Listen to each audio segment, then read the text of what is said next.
I'm an economic theorist. I'm mostly interested not in particular topics in economics, but in how economists do their business, which is what theorists do. So may seem a little dry, but this is what one end of the business school does when they want to talk about how the discipline does what it does. In particular, I'm going to give you a look at the research program I've been on. It's a little short on details. It's going to be long on slides, and I have 55 minutes to get through this. What is it about? Well, my research program is about dynamic choice. Economists have a way, I'll describe that way in a bit, as to how to deal with dynamic choice when they go out and try and understand dynamic choices that people make. I'm interested in providing economists with more realistic, more consistent with observed behavior models of dynamic choice. So that's the research program. Now, to understand what that means and why there's an issue here, we got to take a step back. And the step back is to talk about how economics as a discipline works. So let's do that. Economists do two things. They talk about people, sometimes firms, making choices, not any choices, but consistent choices. So a lot of the subject is about what's called choice theory. How does this person choose? How does that person choose? What's the basis on which they choose? Always with consistent choices. And then they talk about how those choices are equilibrated in various institutional settings. Normally markets, but increasingly other institutional settings. Mike Harrison, how many people here know Mike Harrison? Right, okay. So Mike Harrison, who's just recently retired, another institution in the school, or an institution in the school, describes these two pieces as the first is the theory of cats, and the second is the theory of cats in a bag. So you should think of that. Now, economists are somewhat, what's the word?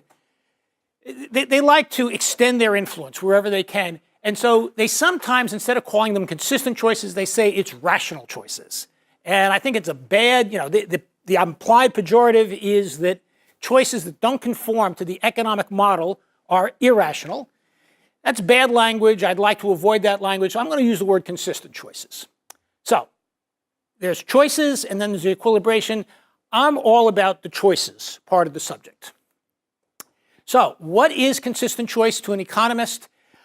It's everything but the following. So a man walks into a roadside diner and says, I want a piece of pie and a cup of coffee, please. Waitress says, we have apple and peach pie today. Guy says, in that case, I'd like a piece of apple pie. She says, I just remembered, we have one slice of banana cream left as well.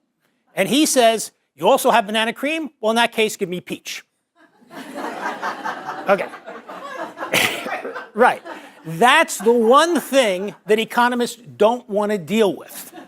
Okay? Consistent choice is everything but what that guy just did. Now, it's more formal. Formally, if an economic agent chooses an object X and not Y when both of them are available, then she never chooses Y when X is available. Having shown that she likes X more than Y, she should always like X more than Y. That's consistent choice to an economist. And as long as that property holds, we can model her choices. It's a mathematical theorem. We can maximize her choices as if she's maximizing a numerical function that maps every option into a number. And she's going to take whatever option has the biggest number. Now, there are some technical conditions that you have to meet for that really to follow from just that property there. But they're not very stiff conditions. In particular, if the universe of things she can choose is finite, the only thing you have to add to that condition, the formally condition, is that you give her a set of objects to choose from, and she says, okay, I'll have this one, or if you prefer this one or this one. She makes a choice. She doesn't stand there and say, oh, I can't choose. That plus the first thing, that means you can model her choices if she's maximizing utility. And that's what economists do. They say consumers are utility maximizers. Now, in special circumstances, especially when there's uncertainty in the world, we might make more structural assumptions on the nature of her choice, say that she maximizes expected utility or subjective expected utility. But by and large, the essence of economic choice is that level of consistency, nothing else. Now, empirically, it doesn't work. And a good example comes from the marketing literature. Designer of a mail order catalog says, he's trying to design a web page or a catalog page to get you to pay $200 to buy a particular printer. He wants you to choose the printer over keeping $200 in your pocket. So how does he do that? Well, he might do one of two things. He'll advertise two printers on the page, the one he wants you to buy for $200, and a second one which has a few more features at a much higher price. And you're supposed to conclude, wow, that $200 printer is a great deal. You know, I only get a little bit more for $350, I'll buy the $200 printer. Or, going the other way, he advertises the printer he wants you to buy, and a second, much worse printer for $190. So you say, yeah, I just have to spend $10 more. I get all these extra features. That $200 printer is a great deal. Now, the guy who's designing the web page here is exactly playing on the frame that you put the choice into, which is the one thing economists don't like. They don't want the frame to influence your choice. So, you know, this is just like the availability of banana cream pie seemed to frame the choice between apple and peach in a way that got the guy to change what he's doing. That's what you're doing there. And people do that. Nonetheless, economists say, no, they don't. Right? Economic models, by and large, have kept to the consistent choice model of individual behavior because they say once we admit that frames change what you're doing, there's not much we can say about your choices. So economists ignore that kind of stuff, which the marketing people love because that way they make fun of us. But economists believe in consistent choice as a good way to attack problems of economic choice in the world. Now, what's dynamic choice? Right, that's the subject I'm interested in. If I'm choosing a kind of pie to eat at a roadside restaurant or whether to buy a particular printer, that's a static choice. Right at the moment, I have a choice between different things. I choose to spend my money on the printer. I choose to have apple pie or peach pie or whatever. It happens, it's over. If we're talking about what career you're going to follow or where to go to school or how much you're going to save, that's more of a dynamic choice. First of all, the choice you make today is going to affect the opportunities you have tomorrow for future choices. And today's choice needs to be informed about the value that you've attached to tomorrow's opportunities or lack of opportunities. So it's that kind of choice, the choice of career, how much to save, where to go to school. Those are dynamic choices because they have implications going forward in the future. Those are the kind of choices that I'm interested in. Now, how do economists model dynamic choice? Well, they use the statically optimized strategically and then just do it, or SOT swoosh approach. What is this approach? Well, it starts off with modeling the problem, the choice problem that the individual has. So you have a decision maker who faces a dynamic decision problem. There are choices to be made today, but also tomorrow, next month, next year. We have a bunch of dates at which the decision maker has to make choices. That's the start. There are connections between the choices. What you choose today will have an influence on what options you're going to have to choose tomorrow and the day after that and the day after that. So your choices today not only impact what you get today, but what choices you'll have in the future. While you're making these choices, information may arrive that you can use in making later choices. So you think about what information am I going to get later on, and your choices today can affect what information you do or do not get. So it's a very complex structure that economists will start by modeling. That's the dynamic decision problem the person has. And for every dynamic decision problem, there's a range of strategies that the person can do. Things that say, well, today I'm going to choose this option. And tomorrow, if I get this information between now and tomorrow, I'll make this choice. If I get this other information, I'll make that choice. What I'm going to do for the rest of my life in all the situations that I'm going to have to make choices, that's a strategy. And we first formulate all the strategies that we have in this decision problem. And then every strategy we have maps into an outcome. How much I get to eat today, tomorrow, the next day. Possibly the outcome is random. There's uncertainty in the world, in which case we think of the distribution over our consumption over many days as the outcome. The outcome is the distribution of possible consumption streams we have. And what we do as in this SOT swoosh approach is we say, okay, here's a strategy. Let me write a little bit on the board. So here's my decision problem.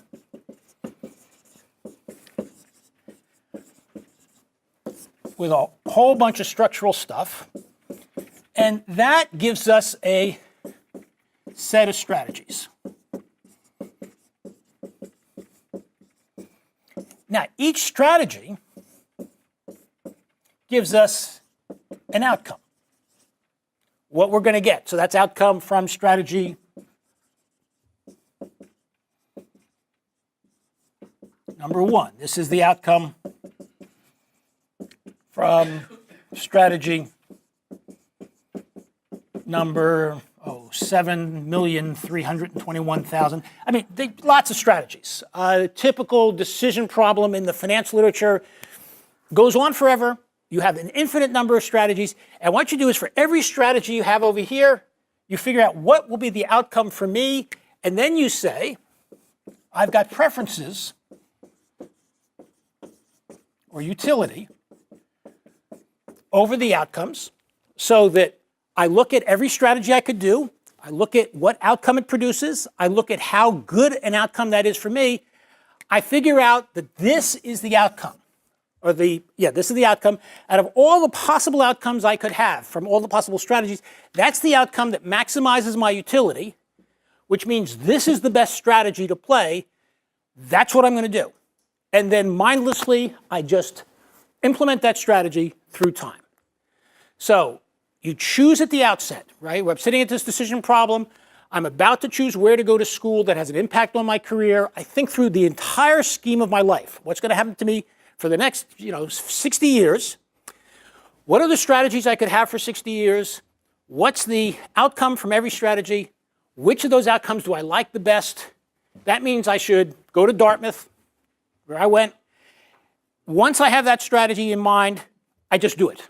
That's the swoosh part of this. That's the way economists model dynamic choice. At the outset, pick a strategy, pick an optimal strategy based on the outcomes, and just implement. This is viewed by economists as obvious. This is how you would make the right decision.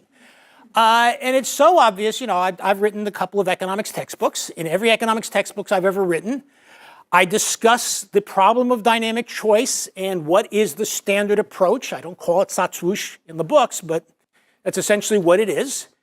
And it's the only textbooks that ever discuss this. Everybody else says, well, it's obvious, that's what you're going to do.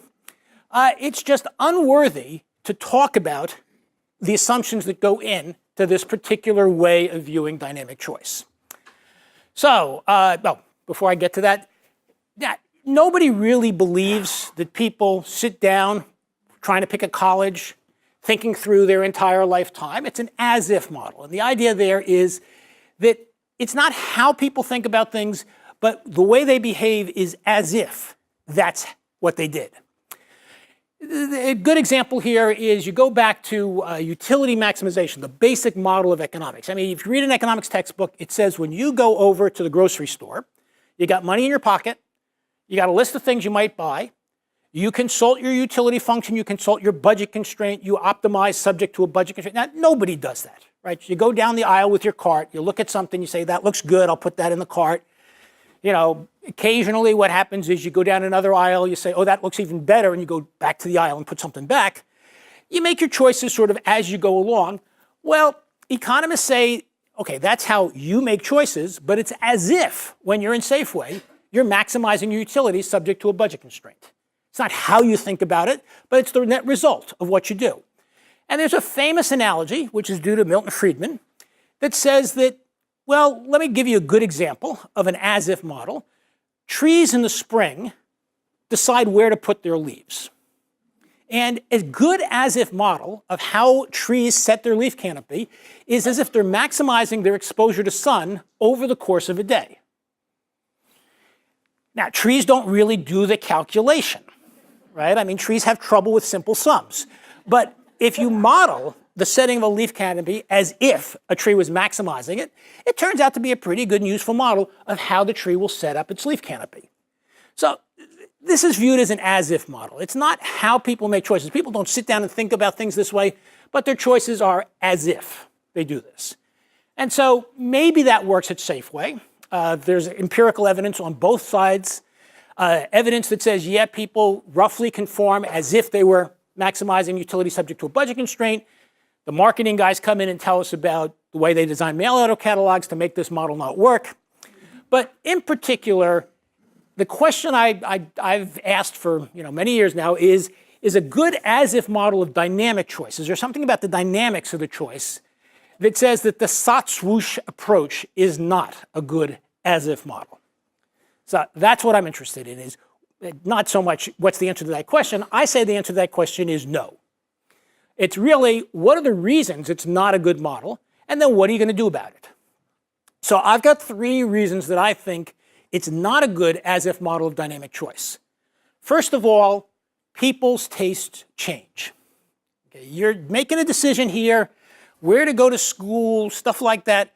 Well, 3 years down the line, you may decide, I thought that's where the path I wanted to follow, but it's not. I'm going to follow a different path. And I'll get back to this in a minute. It has 2, and to some extent, contradictory consequences for the nature of decisions I make as I go along, the fact that I recognize that my taste will change. There are things that you can't anticipate. Sitting here, thinking about what you're going to do for the rest of your life when you're choosing where to go to school, something unanticipated is going to happen to you, in your sophomore year, let alone 5 years out on the job. And the actions you take today take account of the fact that there are things you can't anticipate. So that's reason number 2. And third, this problem is just too hard to think about. It's too complex. You can't really do the optimization. So this is strategy 7,321,000, et cetera. I mean, there are an infinite number of strategies, and nobody in most realistic problems can figure out which is the best according to some numerical measure.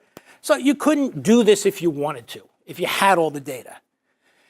Instead, what people do is they follow heuristic decision rules, and those heuristic decision rules can't always be justified using this approach. If you use a heuristic decision rule, it's not as if you are solving an optimization problem like this. So in each of those 3, what I'm going to do now is talk about each of those 3, what there is, and a little bit about what I've worked on in that particular regard. So first of all, changing tastes. Now, you can't doubt people's tastes change as time passes. You plan you're going to do something. In the middle, you say, I don't want to do that anymore. I'm going to go do something else. I do that a lot. Now, the question is, if you know your tastes are going to change, is that going to affect what you do today? And there are 3 options, at least in economic modeling, that you have to say 3 answers to the question, what are you going to do about it today, knowing that your taste may change? One option is nothing. What you say is, well, my taste might change, I don't care. Today, I'm going to figure out what I think is best for me, given my taste today. I'll keep going until my taste change, and then I'll change my plan. A little bit more sophisticated is you constrain your later choices so you get what you want today. And this goes, the original story here comes from the Odyssey. When Odysseus is going past the Isle of the Sirens, he knows that once he hears the siren song, his tastes are going to change. He's going to throw himself off. So he constrains himself. He has them tie him, he has his sailors tie him to the mast so that he can't have the option of throwing himself off the ship later on. More modern examples that people talk about, and this one deals with me, is I try to make sure that there isn't any sweet food in the refrigerator late at night, because I know if it's there late at night, my will get weaker, and I'll start eating that stuff. One of the original papers on this was about Christmas clubs. Why do people, do people even know what a Christmas club is anymore? How many people know what a Christmas club is? Okay. So for those of you who don't, used to be a big thing, at least when I was being raised in New Jersey a long time ago, is that the banks would very happily take some money from you every week or every month and not let you have it until 2 weeks before Christmas. The idea being is that, if you start putting money away in a regular bank account, you can always withdraw it, and then the money won't be there for Christmas. But if you put the money in a Christmas club, you can't touch it until it's time to go buy the Christmas presents. This is a way to force yourself to save and not spend the money. And the banks used to love this because it paid no interest. I mean, so this was, the banks are holding your money for you, not letting you have access to it. Well, that's exactly this idea that, you'd know at some point you might want to spend the money that you're saving for Christmas presents. So we'll make sure you can't get at it. You've constrained yourself by going there. Now, a very recent but pretty large literature about this is about hyperbolic discounting. Hyperbolic discounting is the following phenomenon. I give you a choice between, so this is a choice, between $100 today or, let's see, what's a good number? 120 next week. So I give you that choice. A lot of people, I don't know if I quite got the right numbers here, but a lot of people say, well, I prefer $100 today. But if I give you the choice of $100 in 51 weeks or 120 in 52 weeks, then people say, oh, well, 51 weeks, 52 weeks, what difference does it make? $20 is good. So they go that way. And the problem is that in 51 weeks, if I offered you the choice of $100 today or 120 next week, you'd say, oh, I made a mistake. I want the $100 today. So that's hyperbolic discounting. It's as time passes, you put a lot of weight on immediate consumption versus next week. The difference between 51 weeks and 52 weeks isn't as great, and that's going to shift as you get closer and closer to 51 and 52 weeks out. Now, what are the consequences of this? Well, it affects how much money you save, the form you save it in. In particular, today, if you think that your preferences for 51 versus 52 weeks are right, you want to lock in money that you save so that you don't pull the money out with a big penalty, stuff like that. Subject of some, okay. So you could do nothing. You could constrain your later choices. On the other hand, with sort of the exact opposite, you say, look, I don't know what my future tastes are going to be, but what's important to me today is to give myself the option to do what's best for myself, what I think will be best for myself later on. So this goes with the following sort of story. You're making reservations at a restaurant. You're not going to go to this restaurant for 3 weeks, so you're making reservations way in advance. How big a menu of choices? So today you're picking the menu of the restaurant, and suppose there was menu 1 and menu 2.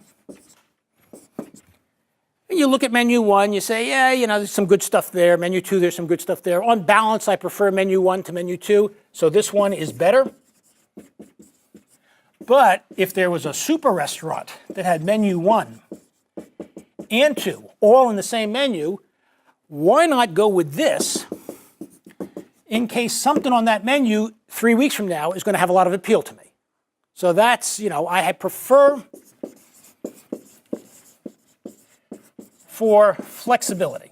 I want to leave myself the flexibility to make a choice later on because I don't know what my tastes are going to be. I don't know what my preference is going to be later on, but I don't want to constrain myself today. I want to allow my later self to have what it wants.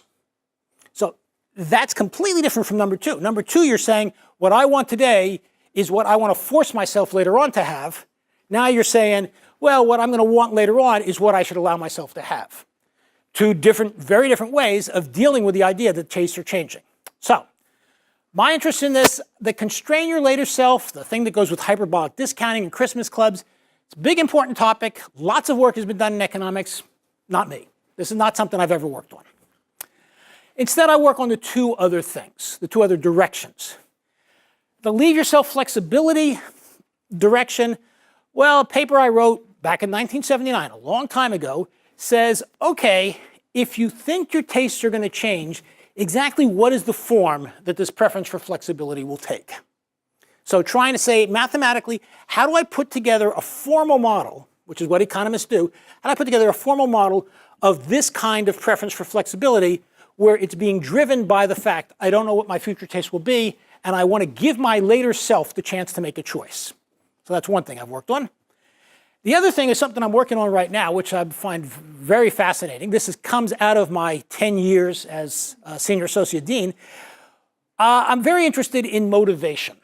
And how do you motivate people? Now, you guys deal with the faculty, so it won't surprise you to learn that they're a hard group to manage, right? No, it won't surprise you. In particular, as Senior Associate Dean, you got the job of motivating them to do what's good for the school and not what they want to do, necessarily. And so I've spent a lot of time thinking about motivation, especially in the context of the faculty. Now, economists, if you go to an economist and you say, okay, we're talking about motivation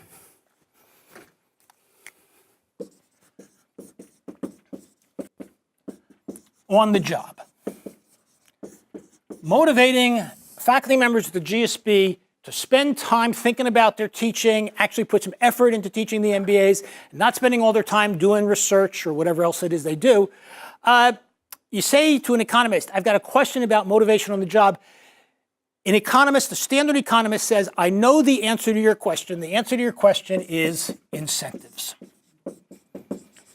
Right? Economists have one answer to motivation, which is pay them more money if they do good stuff. That's it. So this is the economist's answer.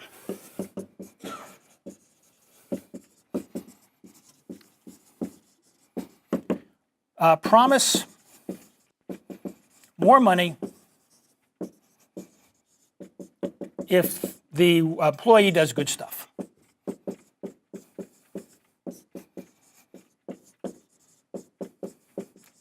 Now, the problem with this theory of incentives, it's a theory that is very important in economics. It's one of the things, I think we're now up to like 3 Nobel Prizes given for various aspects of the theory of incentives.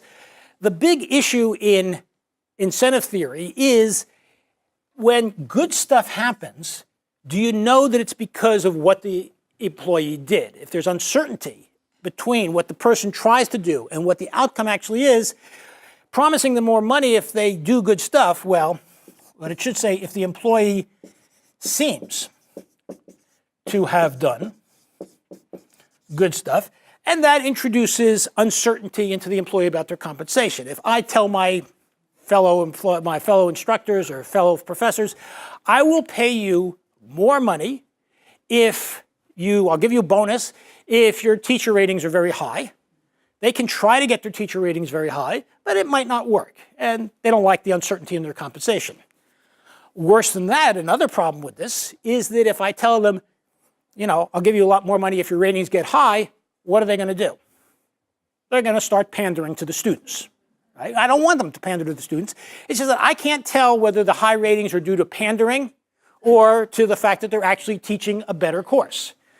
So there's an economic theory of incentives, which for the kind of job, at least that faculty members have, and a lot more jobs besides, including the kind of jobs you have, it doesn't really work very well. It works a little bit, but not very well. That's what economists do. Now, go across the street to my friends in OB, these particularly the social psychologists.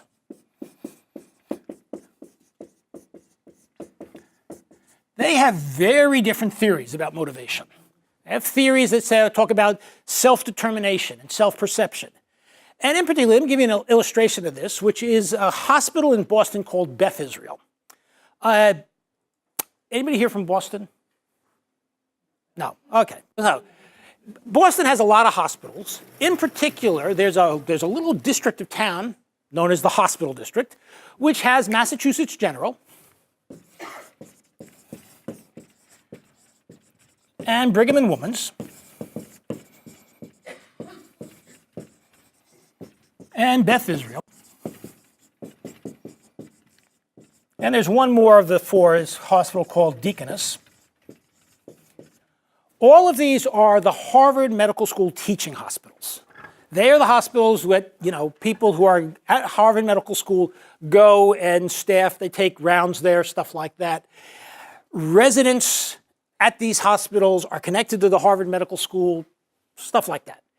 Now, it's very clear in the 1970s, when this story begins, that there was a clear pecking order amongst these hospitals, and it was Mass General was the best. Brigham and Women's number 2, Beth Israel 3, Deaconess number 4. And everybody agreed, the prestige positions were in Mass General. New guy comes to Beth Israel as CEO, a guy named Brabkin. This is around 1972, I think. And he wants to move up in the pecking order. So he's trying to figure out, what can I do to make Beth Israel stand out and maybe be thought of as good as Mass General? And he hit on a system of, we're going to become, so his theory or his strategy is become the hospital patients prefer. So he's going to emphasize service to the patients. And in particular, the way he did this is he went to the senior RNs, the senior registered nurses, and he said, we're going to do nursing differently here. We are going to have what's called primary nursing. If a patient comes and is going to be a hot patient at Beth Israel, that person is assigned a primary nurse. It's like you meet your doctor, you meet your primary nurse, you sit down, and your primary nurse, and I'll use she because most of them were she's at the time, your primary nurse is dealing with you and maybe 2, possibly 3 other patients at any one time. When she's on duty for her 8-hour shift, she's doing everything for you. She's managing your care, she's cleaning up your bed, stuff like that.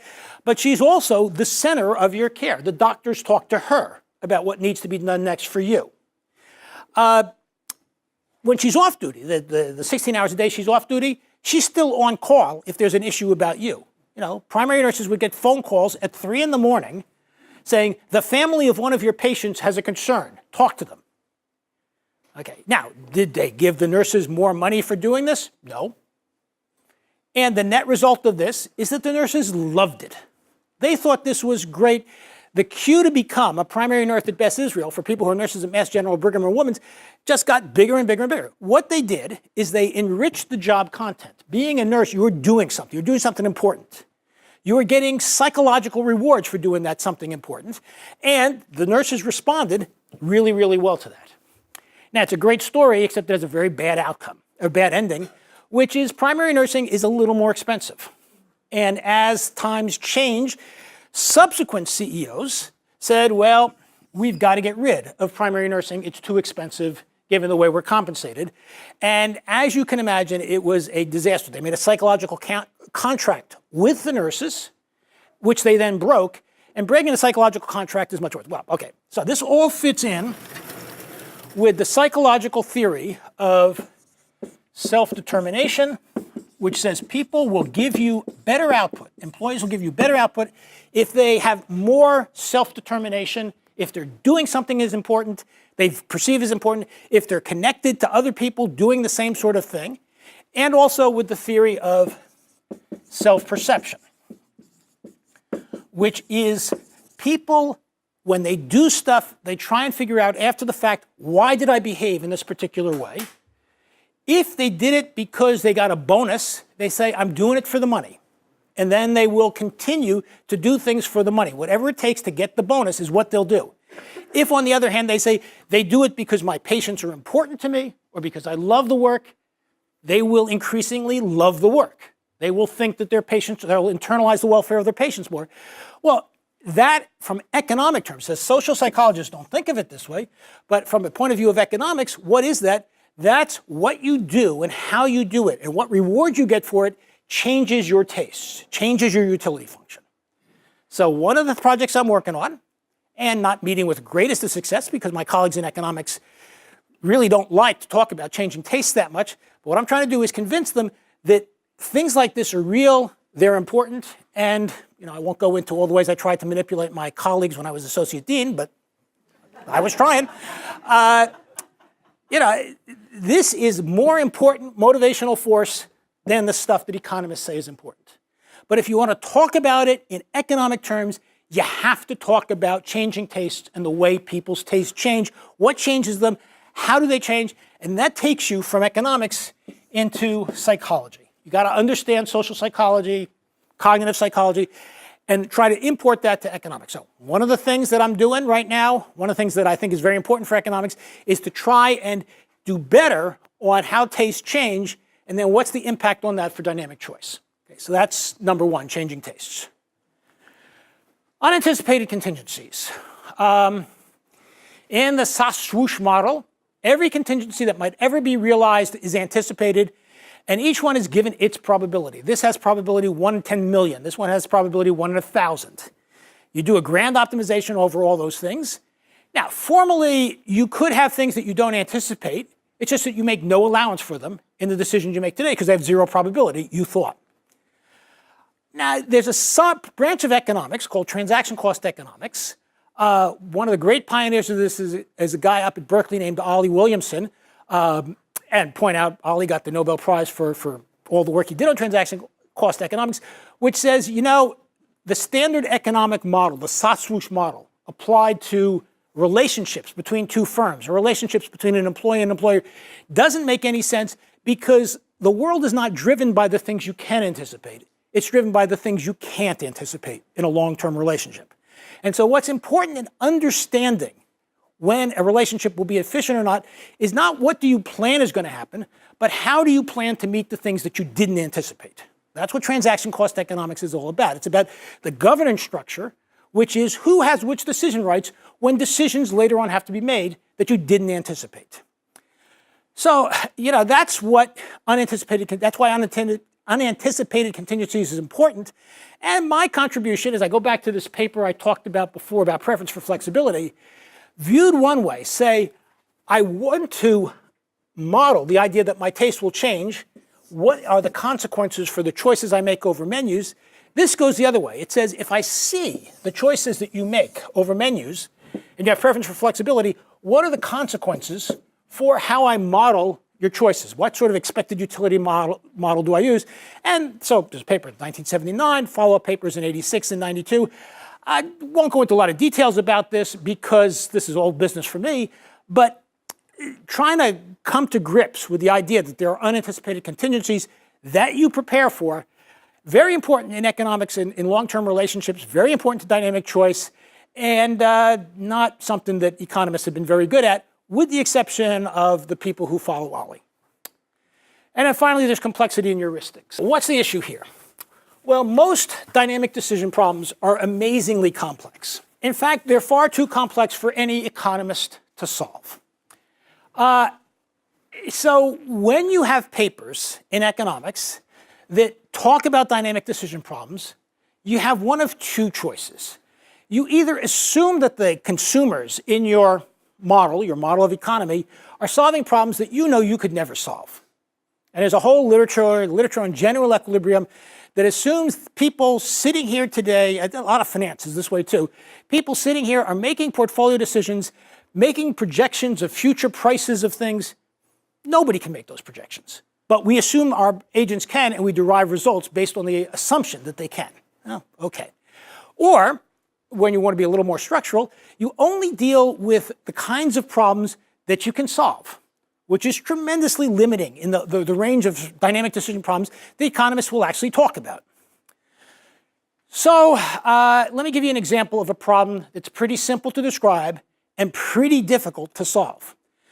Contemplate hiring staff for a professional service firm that takes on projects. So you are in charge of hiring the staff for this professional services firm. As you look at the potential employees, you're unsure how valuable different candidates will be. So you've got a bunch of candidates.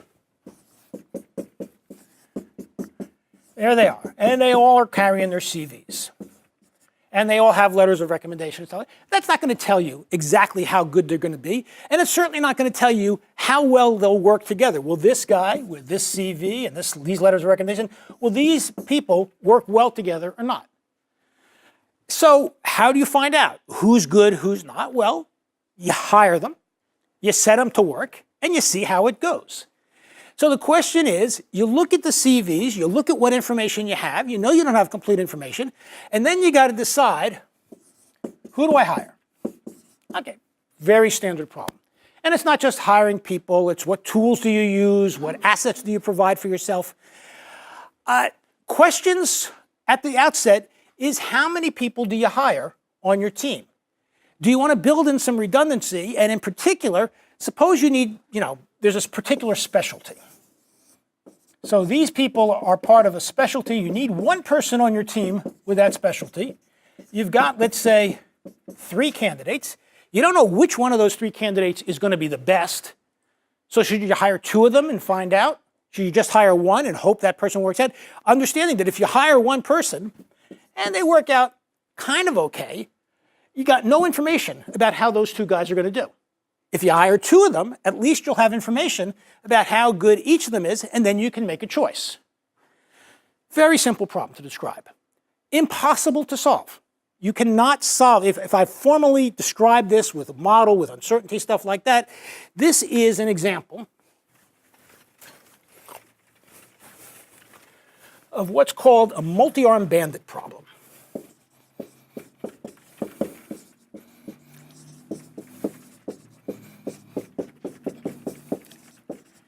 Okay, and just see, anybody heard the term before?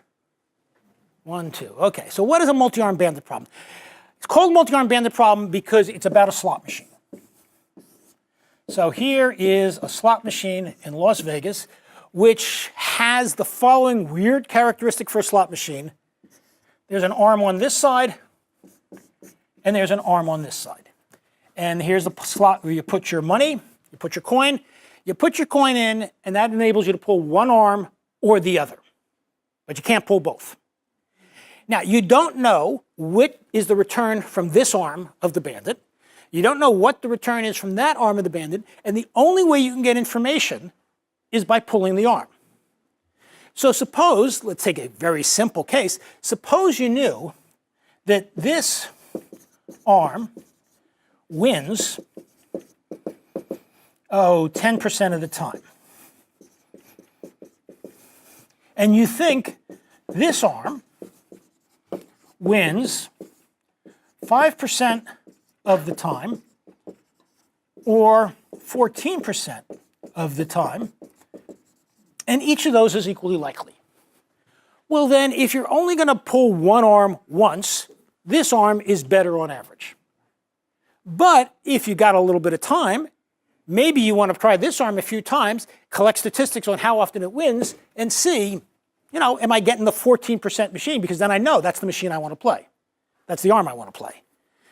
That's a multi-arm bandit problem, is you got a course of different actions you could take.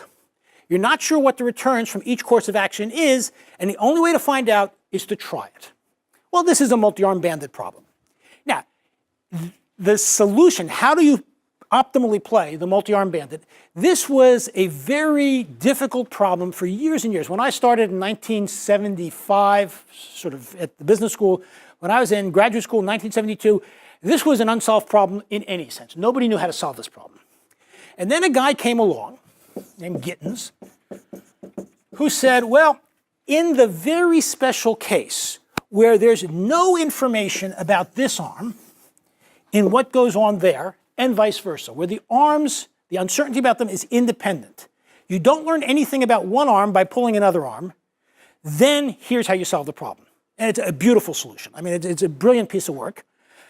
The problem is, this is a multi-arm bandit problem where the arms are the different teams you could assemble. And those are certainly not independent. If I hire this guy, and this guy, and this guy, I learn a hell of a lot about the performance of a team that just consists of those two. So they're not independent. Nobody has a clue how to solve this problem. And, there's good reason to believe. Computer scientists, OR guys, have been working on this problem. Good reason to believe that no one will ever be able to solve these until we get computers which are much faster than any computer we have today. So what are you going to do about this? Well, people will use heuristics on how to solve this problem. What's an example of a heuristic? The best example I can give you of a heuristic comes from the book and then the movie Moneyball. People know about the book and movie Moneyball. So this is about the Oakland general manager, Billy Beane. And the heuristic that people used to use in baseball in assembling a team of baseball players is they would send old baseball players out to watch them play and sort of says, I think this guy is better than that guy based on how he looks. And the big innovation that Moneyball talks about is Billy Beane said, screw how people look, give me their statistics. And in particular, both in the book and the movie, he talks about how do you assemble a lineup in a baseball team? You add up their on-base averages. That's a simple heuristic. Now, is that the right thing to do? Obviously not. But it's a rule that gets you a decision. You get a team out on the field which has maximized the sum of their on-base averages. You got a team out there, and you hope it's a good heuristic. So what I'm doing, this is in a a project that I'm doing with a former student now at Bocconi named Alejandro Francetich. Some of you may know Alejandro. What we're doing is we are looking at different heuristics for solving this problem over here and seeing how well they perform based on simulations. Now, we have no idea how they perform relative to the optimal heuristic or the optimal strategy, because nobody knows what the optimal strategy is, but at least we can say this heuristic is better than that. And to give you an example, a simple heuristic, which you can find in textbooks on managerial accounting, is the heuristic, does the person pay for himself or herself? I hire this person, this person, this person, say this is the team that I assemble. I let them work together for a few months, and then I say, okay, how much value has this guy generated? How much has he cost me in terms of salary? Has he paid for himself? If he does, I'll keep him. If he hasn't, I fire him. Okay, there's a heuristic. Terrible. I mean, you can quickly figure out even theoretically why, but that heuristic it is bad heuristic. On the other hand, there's a closely related heuristic called the incremental value heuristic, which actually does pretty well against all other heuristics but one. There's one heuristic that we find in the paper that does great. The only problem is it's a really hard heuristic to implement. I mean, it takes a lot of computer power just to get the heuristic to work. But, so what's the point of this? What we're trying to do is we're saying, look, we can't solve this problem, but this is an important problem in dynamic choice. People facing this sort of problem, they're going to use heuristic. What can we discover by simulating this situation? Which heuristics seem to do well? Why do they do well? When do they do well? Okay. Now, there's been in economics literature, this is something that keeps coming up like every 10 or 15 years.